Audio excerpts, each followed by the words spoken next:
ಈ ದಿನದ ಸುಭಾಷಿತ. ಅಭ್ಯಾಸಾತ್ ಧಾರ್ಯತೆ ವಿದ್ಯಾ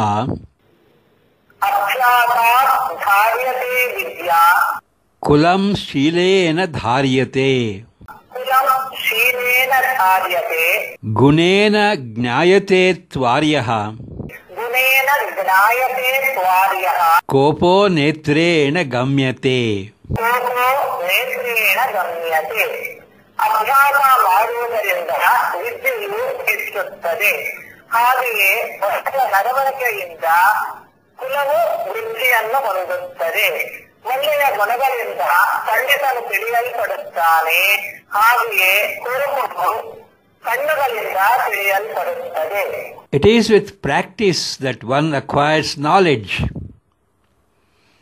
The family's prestige is enhanced by good conduct.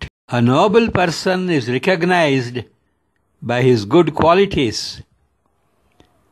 and anger gets betrayed by the eyes.